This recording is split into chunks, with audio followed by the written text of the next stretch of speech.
Hi there, everyone. Welcome to Brattleboro's Town Matters podcast. This podcast is a brief update on what is happening in Brattleboro town government. I'm your host, Town Manager John Potter, broadcasting from the BCTV studios in Brattleboro, Vermont. Today, we're going to look back at what happened at the February 1st and February 6th Brattleboro Select Board meetings, and then we'll do a quick review of the agenda for the upcoming meeting on Tuesday, February 20th.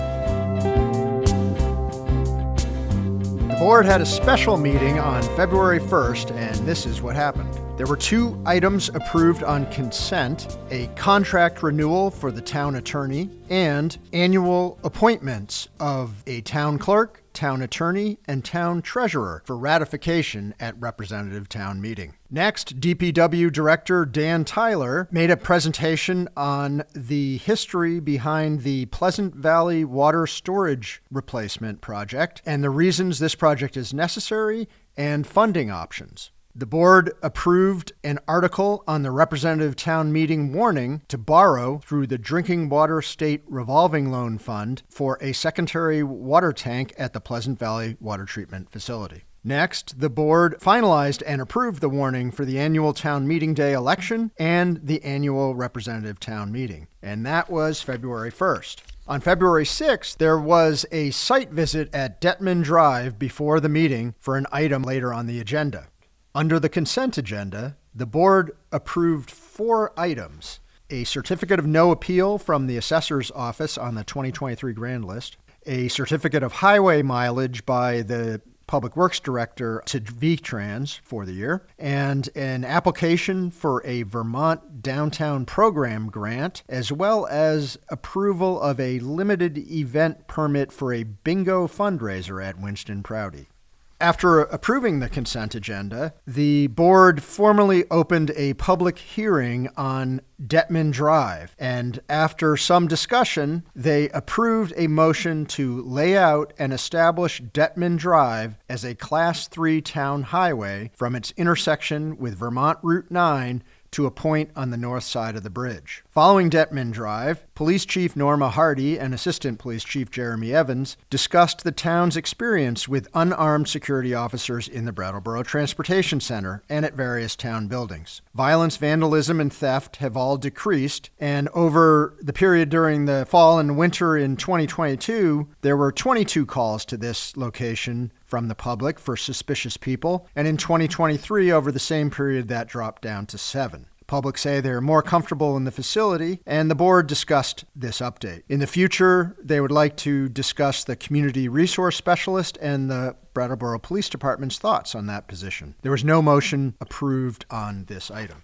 Next, Sustainability Coordinator Stephen Dotson made a presentation on all of the town's sustainability efforts throughout the year, and he also introduced Carissa Bruton and Emma Bliss, who presented on a Brattleboro food farm system assessment that they have been working on. Next, the board considered possible vacant building ordinances. They discussed the town's research on this topic and had quite a bit of discussion about it, and they agreed that they would like to see more information on a vacant building ordinance, and that will be coming up later in the spring. After vacant building ordinances, the board considered contract amendments for the floodplain restoration project at 250 Burge Street. On that project, the town has been required to do more archaeological work than initially thought, and so the contracts for both the archaeological services and for the engineering oversight both needed to be amended, and the board authorized contract amendments in both for $205,132 on the archaeological services contract and an amendment of $35,000 for engineering, permitting, and construction services.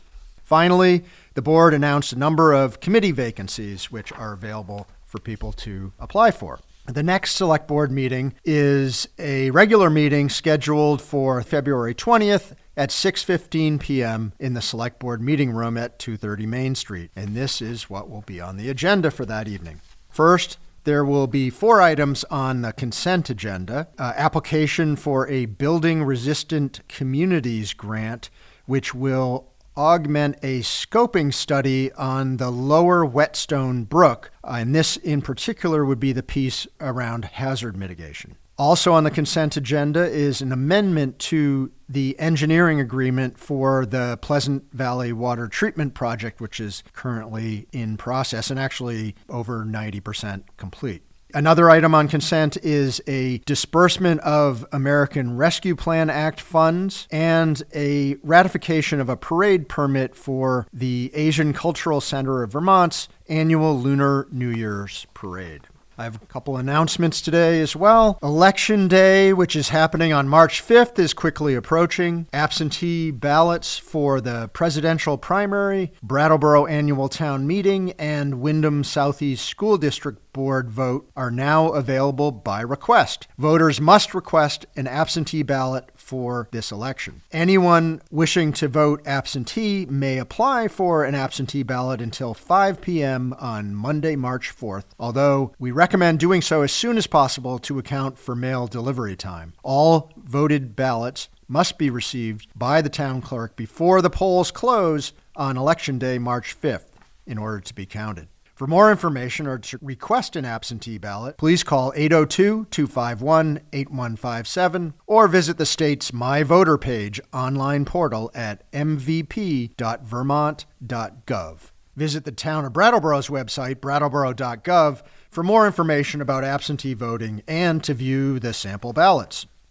At the time of this recording, there are still openings for representative town meeting members in all 3 districts in Brattleboro. In order to become a representative town meeting member, you can still declare that you intend to run as a write-in candidate by contacting the town clerk's office. Please do this sooner rather than later, but the absolute deadline to declare your write-in candidacy is at the end of Election Day, March 5th by 7 p.m. To become a write-in representative, you must receive at least 10 votes at the polls on Election Day. Instead, you can seek a 1-year appointment during the district caucuses, which are happening on March 13th at 6:30 p.m. at the Academy School gym. Any citizen of Brattleboro who is a registered voter may run for town meeting member, and there's no party affiliation to this office, and diversity of representation is really important for our community. I hope this update on what's been happening in town government in Brattleboro has been helpful. Please reach out to townmatters@brattleboro.gov if you have any suggestions or want to discuss anything further. Thanks for listening, and please check back in again soon.